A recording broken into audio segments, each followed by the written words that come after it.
بسم اللہ الرحمن الرحیم ایاک نعبد و ایاک نستعین۔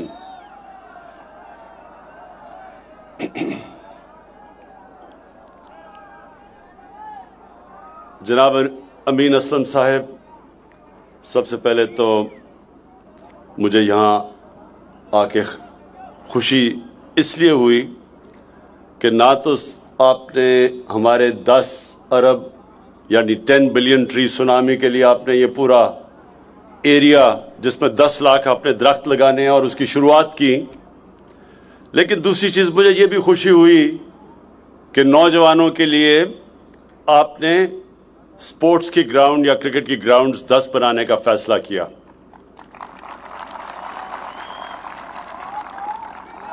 دونوں پہ میں پہلے بات کر دوں، پھر میں جو آپ نے اٹک کے لیے جو چیزیں آپ نے ریکویسٹ کی اس کے اوپر بات کرتا ہوں۔ سب سے پہلے تو جو درخت، میں کیونکہ وہاں نوجوان کھڑے ہیں، آپ کے لیے یہ بہت ضروری ہے سمجھنا، یہ جو ہم درخت لگا رہے ہیں یہ آپ کے مستقبل کے لیے اتنا ضروری ہے کہ آج آپ کو اندازہ نہیں۔ اس لیے ضروری ہے کہ پاکستان، اور ہماری بدقسمتی ہے، ان ممالک میں سے ہے وہ 10 ملک جو سب سے زیادہ موسم کی تبدیلی سے متاثر ہونے والے ہیں۔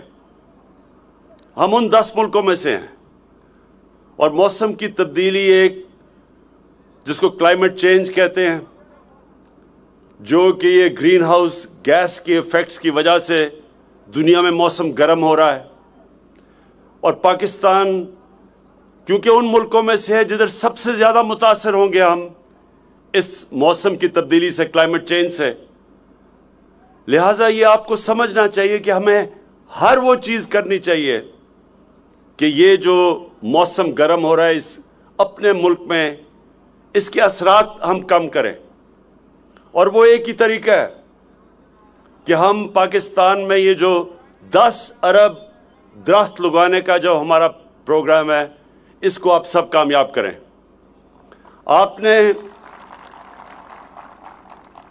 یہ جو درخت، یہ سارا علاقے میں جدھر 10 لاکھ، اس علاقے میں 10 لاکھ درخت لگیں گے، وہ میں آپ کے سامنے اب آپ سے یہ وعدہ لوں گا کہ آپ نے ان 10 لاکھ درختوں کی حفاظت کرنی ہے، اور ہم آپ کو کھیلوں کی گراؤنڈیں بنا کے دیں گے۔ درخت ہمارے مستقبل کے لیے ضروری ہیں، اور کھیلوں کی گراؤنڈیں ہمارے نوجوانوں کی صحت کے لیے ضروری ہے۔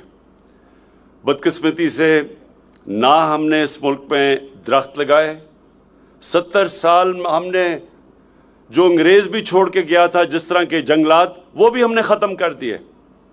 بڑے بڑے جنگلات تھے یہ چھانگا مانگا کے، چیچا وطنی کے، کندیاں کے، میں بچپن میں ان جنگلوں میں خود دیکھے ہوئے ہیں، یا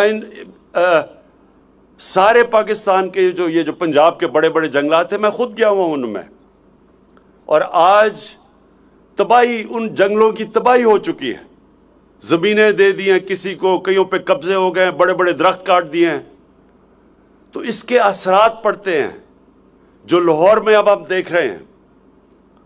لاہور کے اندر پچھلے 20 سالوں میں 70% درخت کاٹ دیے ہیں۔ اس کا نتیجہ یہ ہے کہ جو پولوشن اب لاہور میں ہے، جو آلودگی ہے، وہ بوڑھوں کے بھی اور بچوں کی صحت کے لیے نہایت ہی خطرناک ہے، اور یہ خطرہ بڑھتا جائے گا جب تک کہ ہم اب بحیثیت قوم یہ فیصلہ نہ کریں کہ ہم نے اپنی تقدیر بدلنی ہے، ہم نے ریورس کرنا ہے کلائمیٹ چینج، اور ہم نے درخت لگانے ہیں۔ تو یہ درخت بھی یہاں لگیں گے، اور آپ کی 10 کرکٹ گراؤنڈ بھی ہم آپ کے لیے یہاں اس سارے علاقے میں بنائیں گے۔ تو اچھا سن لیں، اگر ہم نے یہ دیکھا کہ درخت آپ ان کی حفاظت نہیں کر رہے، تو آپ کی ایک کرکٹ گراؤنڈ کم ہونی شروع ہو جائے گی، اور ادھر بھی درخت لگ جائیں گے، اس لیے آپ کے اوپر ہے۔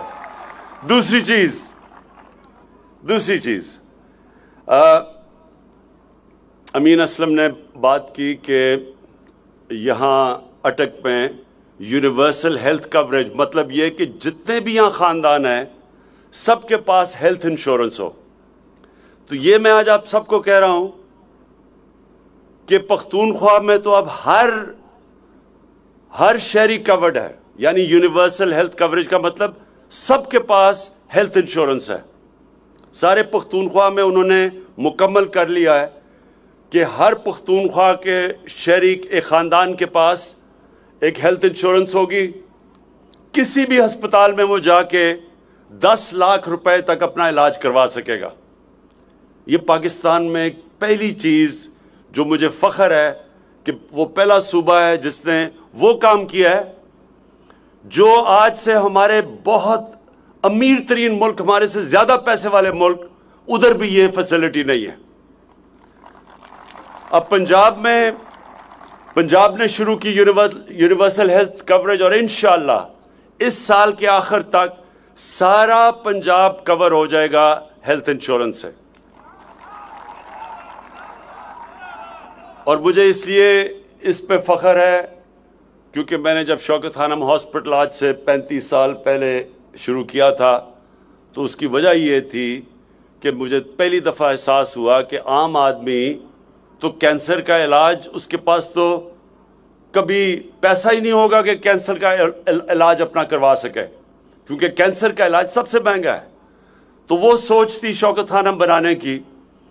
اور پھر میں نے جب فیصلہ کیا کہ اللہ جب بھی اقتدار دے گا تو یہ میں نے ضرور کرنا ہے کہ کوئی بھی پاکستان میں کوئی بھی گھر ایسا نہ ہو کہ گھر میں بیماری ہو اور ان کو یہ فکر ہو کہ ہمارے پاس پیسہ نہیں اپنا علاج کروانے کے لیے.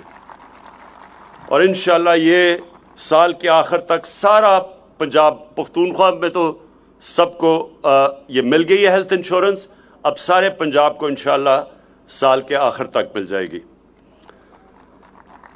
اب میں جو آپ نے باقی باتیں کی کہ ٹیکنالوجی زون یا ٹیکنالوجی زون بنائی جائے یہاں کامرا کے پاس، یہ بالکل آپ نے بات ٹھیک کی ہے. اور انشاءاللہ اس کے اوپر میں جاتے ساتھ ہی اپنا جو ہماری یہ جو ٹیکنالوجی زون اسلام آباد میں بن رہی ہے اور ہم 4 علاقوں میں بنا رہے ہیں، ہم انشاءاللہ کامرا کو بھی اس میں شامل کر لیں گے.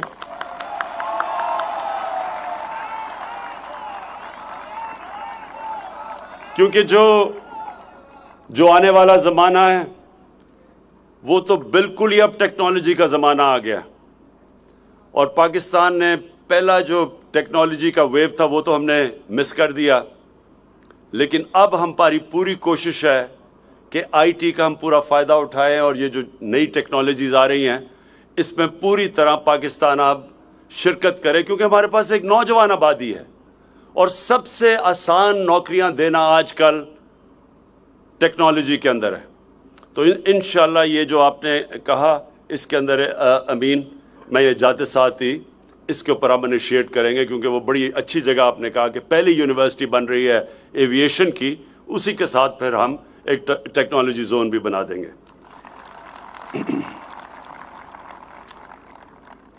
اور پھر آپ نے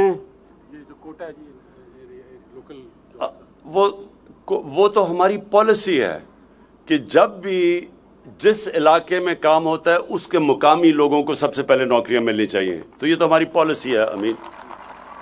اور آپ نے گیس کی بات کی تھی، گیس کا وہ بھی بالکل ٹھیک کہا کہ جدھر سے جس بھی علاقے سے گیس نکلتی ہے تیل، تو سب سے پہلے رائٹ اس علاقے کا ہوتا ہے. آخر میں دیکھیں، آخر میں یہ جو امین اسلم نے بات کی، یہ بڑا ضروری ہے آپ سب کے لیے سمجھنا کہ اس ملک سے ہو کیا رہا ہے.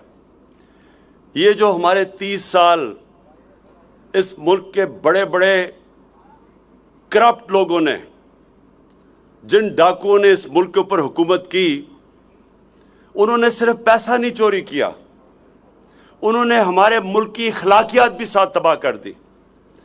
انہوں نے اس طرح کہا، ایک ملک میں فضا بنا دی کہ کوئی کرپشن کوئی بری چیز نہیں ہے، کہ انہوں نے میڈیا کے اوپر بھی ایسی، جب میڈیا پہ بھی بیٹھتے تھے اور کئی میڈیا والوں نے بھی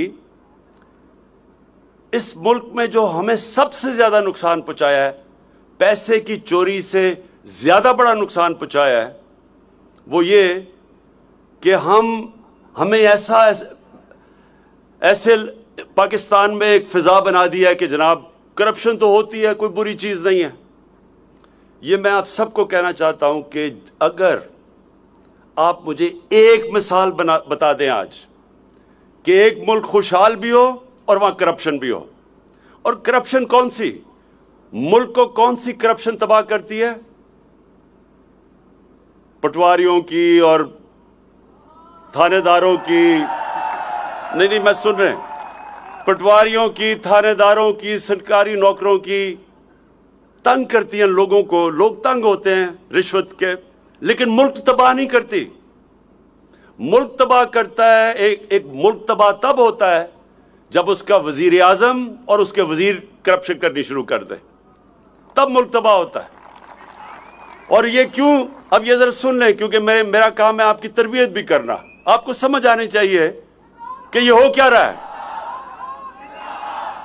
میں جب پرائم منسٹر ہوتے ہوئے جب میں پیسہ چوری کرتا ہوں تو میری مجبوری ہوتی ہے کہ میں وہ پیسہ ملک سے باہر لے کے جاؤں، نہیں تو لوگوں کو نظر آ جائے گا۔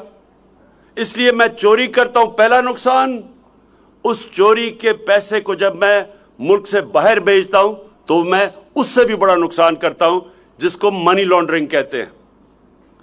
اور جب آپ کا پرائم منسٹر شروع ہو جائے چوری کرنے، اور بڑے بڑے اس کے اور اس کے بچوں کے باہر محلات اور لندن کے سب سے امیر علاقوں میں، اور اس کے وزیر بھی پھر شروع ہو جائیں اقامہ لے کے پیسے باہر نکالنا، تو تب وہ ملک تباہ ہوتا ہے اور مقروض ہوتا ہے، تب اس ملک پہ قرضے چڑھ جاتے ہیں، تب وہ ملک کے اوپر یہ گلوں میں زنجیر پڑ جاتی ہے قرضوں کی، تب اس ملک کو جا کے بھیک مانگنی پڑتی ہے دوسرے ملکوں سے۔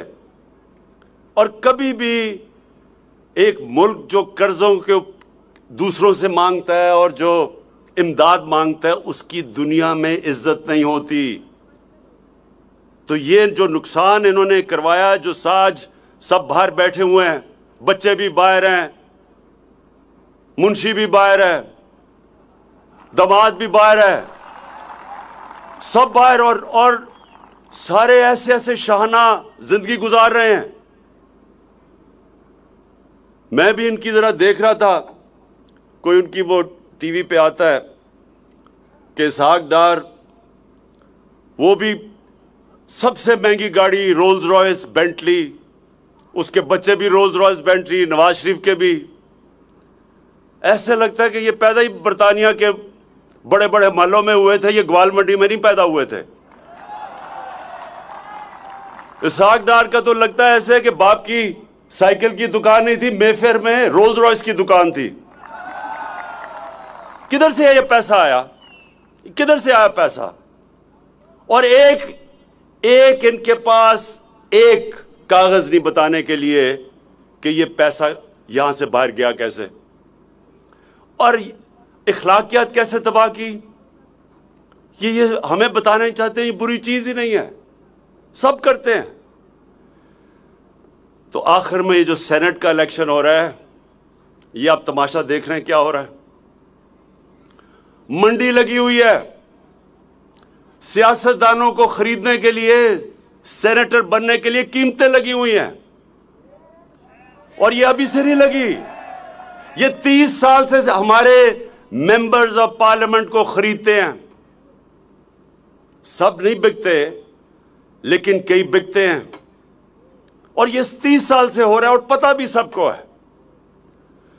اور ہم کہہ رہے ہیں کہ جناب یہ آپ ممبر آف پارلیمنٹ جو ایک پارٹی کی ٹکٹ پہ ووٹ لے کے آتا ہے، وہ بتائے کہ کسے ووٹ دے رہا ہے، کس کو وہ سینیٹر کا ووٹ دے رہا ہے۔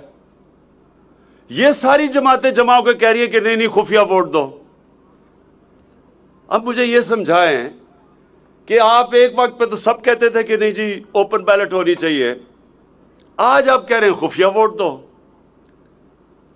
کیا یہ تبدیلی کدھر سے آئی ہے؟ میں آپ کو بتاتا ہوں تبدیلی کدھر سے آئی ہے. یہ آپ سوچ رہے ہیں کہ نہ یہ ہمیں گرا سکے. پہلے منار پاکستان ادھر بچارے فلاپ ہو گیا, فیٹف کی لیجسلیشن میں بلیک میل کرنے کی کوشش ادھر رہ گئے, کرونا پہ کوشش ان کا خیال تھا کہ ہم گورنمنٹ رہ جائے گی, وہاں اللہ نے کرم کیا ہمارے پہ.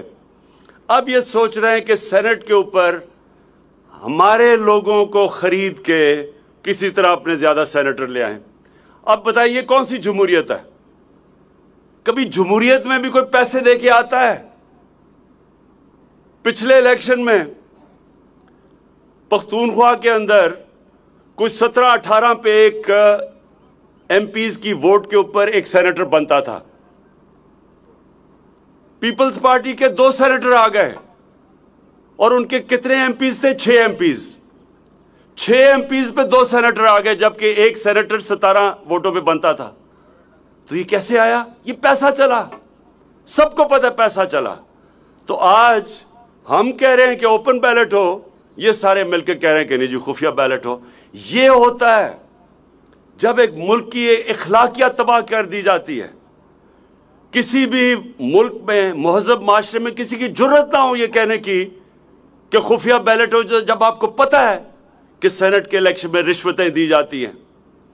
رشوت دے کے سینیٹر بنتا ہے اور رشوت دے کے ممبرز آف پارلیمنٹ کی ووٹ خریدتا ہے. اور جو سینیٹر کروڑوں روپیہ خرچ کر کے بن کے آئے گا, وہ کیا عوام کی خدمت کرنے آئے گا؟ وہ عوام کا خون چوسنے آئے گا, وہ پیسے بنانے آئے گا. کوئی ایسے بھی کروڑوں روپیہ خرچ کرتا ہے جب تک کہ اسے پتہ نہ ہو کہ میں پیسہ بنا سکتا ہوں. اس لیے یہ قوم ایک فیصلہ کن وقت پہ کھڑی ہے. ایک طرف پاکستان کی عوام ہے, ایک طرف یہ ڈاکو اور ان کے ساتھ جو ان کا مافیا ہے, اور انشاءاللہ جیت پاکستان کی ہوگی.